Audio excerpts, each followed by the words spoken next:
Jadi di episode kali ini kita akan membahas tempat-tempat yang masih menjadi misteri menurut Al-Quran sampai saat ini.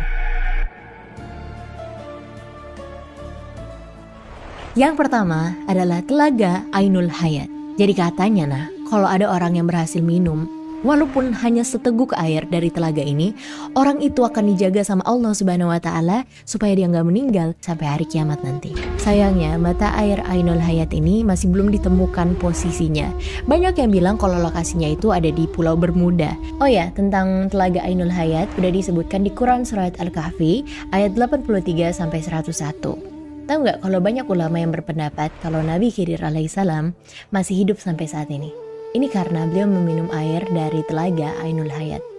Kalau menurut pendapatnya Imam Bukhari, kalau Nabi Khidir emang udah meninggal dari lama. Nah kalau jujur aku pendapatnya lebih condong mempercayai pendapatnya Imam Bukhari. Ini hanya perbedaan pendapat sih, tapi kalau menurut kalian gimana? Benar nggak sih Nabi Khidir alaihissalam emang masih hidup sampai saat ini?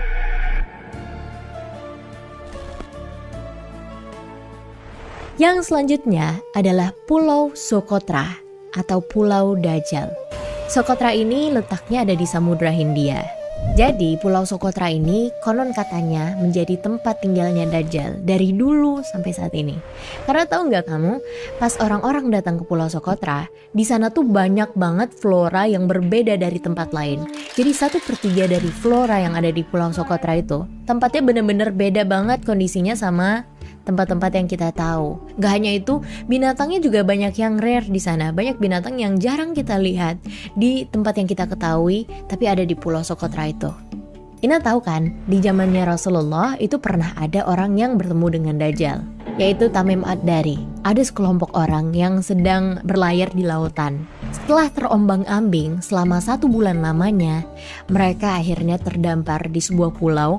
Nah di pulau itu mereka bertemu sama binatang yang bernama Al-Jassasa. Ternyata si Al-Jassasa ini bisa berbicara. Akhirnya kan mereka dibawa ke sebuah kuil yang katanya kuil itu adalah tempat Dajjal dikurung.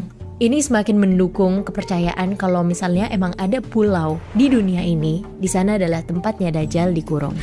Ada juga sih yang bilang Dajjal itu sebenarnya bersembunyi di dunia tapi alamnya tuh berbeda sama kita. Jadi kita nggak bisa ngelihat Dajjal gitu. Belum ada dalil ataupun hadis yang mengatakan kalau Socotra benar-benar pulaunya Dajjal. Tapi sampai sekarang kita belum tahu pasti kalau benar apa enggak Pulau Socotra ini tempatnya Dajjal. Ini semua masih menjadi misteri guys. Tapi kalau menurut kalian gimana?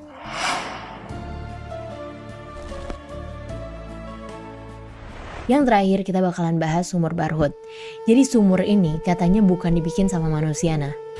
Konon katanya sumur Barhut ini dibikin atas bantuannya jin. Iya, dan tempat ini tempat berkumpulnya roh-roh orang kafir. Jadi bener-bener sumurnya itu masih menjadi sebuah misteri yang belum dipecahkan sama orang-orang nah.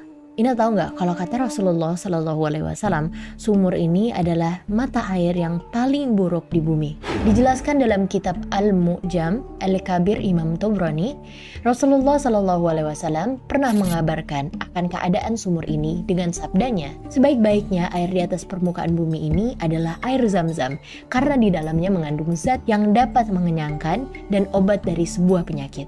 Begitu juga sejelek-jeleknya air di atas permukaan bumi adalah air dari sumur Barhut yang terletak di Hadramaut seperti kumpulan belalang yang di pagi harinya sumur tersebut memancarkan air kemudian pada sore harinya mengering yang tidak terdapat bekas basah apapun di atasnya. Dan dalil yang menyebutkan kalau sumur ini tempat berkumpulnya roh-roh orang kafir itu diriwayatkan oleh Ibnu Abbas radhiyallahu anhu. Arwah orang mukmin itu di Jabiyah, negeri Syam, dan arwah orang kafir di lembah atau sumur Barhut di Hadramaut, Yaman Selatan. Dan sumur ini benar-benar kayak nggak ini loh nah, nggak dikasihin pagar gitu, benar-benar cuman lobang. Luasnya sekitar 100 meter, kedalamannya sekitar 250 meter. Tapi hal ini masih menjadi perdebatan antar ulama, jadi belum ada kepastiannya. Dan belum ada juga dalil yang kuat untuk mendukung kepastian tentang hal ini. Mungkin belum ada tertulis di Al-Quran ya guys, tapi yang ini aku dapetin dari Google, aku cari informasinya, dan ternyata emang ada dituliskan dalam kitab Al-Mu'jam Al-Kabir Imam Tobroni. Kalau menurut kalian, di antara 3 tempat yang aku jelaskan tadi, yang mana yang paling bikin kalian merinding, atau mungkin yang bikin kalian penasaran? Alright guys, thanks for watching. Komen di bawah. Next, kita bahas tentang apa lagi?